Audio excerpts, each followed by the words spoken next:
नमस्कार, सत्यहिंदी.com में आपका स्वागत है। एक नजर अब तक की सुर्खियों पर।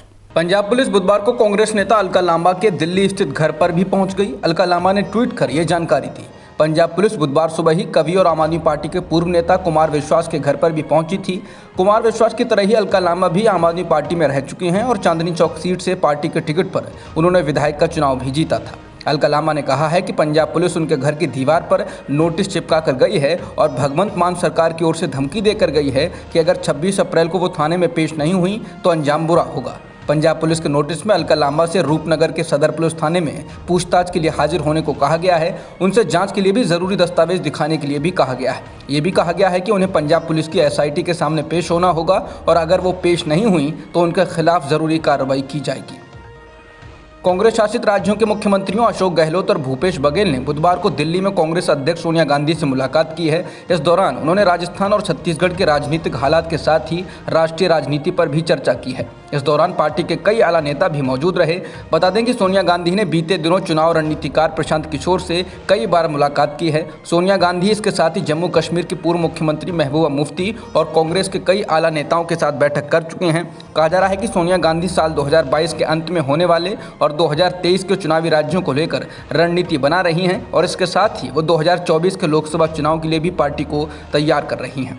चुनावी रणनीतिकार प्रशांत किशोर उर्फ PK के कांग्रेस में शामिल होने की चर्चाओं के बीच राजस्थान के मुख्यमंत्री अशोक गहलोत ने अहम बयान दिया है। कांग्रेस अध्यक्ष सोनिया गांधी से मिलने दिल्ली पहुंचे अशोक गहलोत ने बुधवार को कहा कि प्रशांत किशोर देश के अंदर ब्रांड बन चुके हैं। उन्होंने कहा कि प्रशांत किशोर 2014 में नरेंद्र मोदी के साथ थे। उसके बाद वो नीतीश कुमार के साथ होते हुए कांग्रेस के भी साथ रहे और कई अन्य नेताओं के साथ भी उन्होंने काम किया। गहलोत ने कहा कि प्रशांत किशोर का अनुभव विपक्ष को एकजुट करने में काम आ सकता है। उन्होंने रामनवमी के दौरान कई राज्यों में हुई हिंसा की ओर इशारा करते हुए भी कहा कि जिस तरह की राजनीति हो रही है वो बेहद खतरनाक है और लोगों को इसे लेकर सतर्क रहना चाहिए।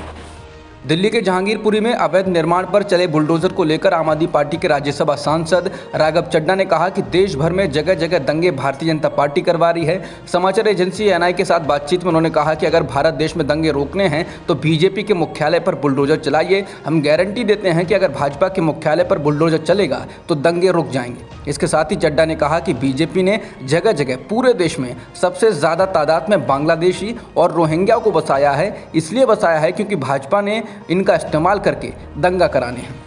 CPI-ML की नेता कविता कृष्णन ने आप नेता राघव चड्ढा के बांग्लादेशी और रोहिंग्याओं को लेकर दिए गए बयान के बाद आम आदमी पार्टी को घेरा है। कविता कृष्णन ने आम आदमी पार्टी पर आरोप लगाया है कि वो BJP की तरह बांग्लादेशी और रोहिंग्या का इस्तेमाल कर रही है।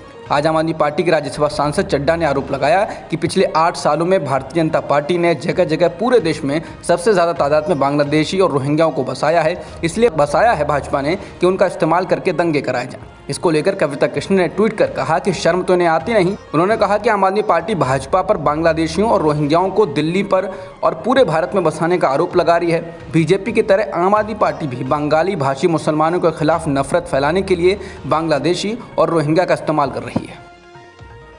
सुप्रीम कोर्ट ने जहांगीरपुरी इलाके में NDMC की ओर से चलाए जा रहे अवैध निर्माण की कार्रवाई पर फिलहाल रोक लगा दी। सुप्रीम कोर्ट ने कहा कि इस मामले में अभी यथास्थिति बहाल रखी जाए। मुख्य न्यायाधीश NV रमन्ना की अगुवाई वाली 3 सदस्यीय खंडपीठ ने यह आदेश देते हुए कहा कि इस मामले पर सुनवाई कल यानी गुरुवार को होगी। बता दें पिछले दिनों हनुमान जयंती के मौके पर जुलूस के दौरान हिंसा भड़क उठी थी, जिसके बाद पुलिस ने इस मामले में अभी तक 24 लोगों को गिरफ्तार किया है। साथ ही जहांगीरपुरी में हुई हिंसा के बाद उत्तरी दिल्ली नगर निगम ने यहां अवैध निर्माण हटाने की कार्रवाई शुरू की। सुप्रीम कोर्ट ने जहां जहांगीरपुरी में बुलडोजर चलाने की कार्रवाई पर रोक लगा दी और ऐसा स्थिति बनाए रखने के लिए कहा, तो वहीं अदालत के आदेश के बाद भी MCD की कार्रवाई जारी रही। उत्तरी दिल्ली नगर निगम के मेयर राजा इकबाल सिंह ने कहा कि उन्हें अभी तक आदेश प्राप्त नहीं हुआ और जब तक ऐसा नहीं होता है वो अवैध निर्माण को हटाने का अपना काम जारी रखेंगे। जैसे ही JCB ने मस्जिद के गेट और उसके पास की दुकानों को तोड़ा, वकील दुष्यंत दवे ने सुप्रीम कोर्ट में शिकायत की, जिसके बाद मुख्य न्यायाधीश NV रमन्ना ने निर्देश दिया कि अदालत के आदेश को लेकर अधिकारियों को तुरंत सूचित किया जाना चाहिए, जिसके बाद अंततः निर्माण गिराने का काम रोका गया। जहांगीरपुरी में MCD की कार्रवाई के दौरान लेफ्ट की नेता वृंदा करात भी वहां पहुंची। वृंदा करात ने कहा कि उनके पास सुप्रीम कोर्ट का ऑर्डर है और कोर्ट के आदेश का पालन होना चाहिए।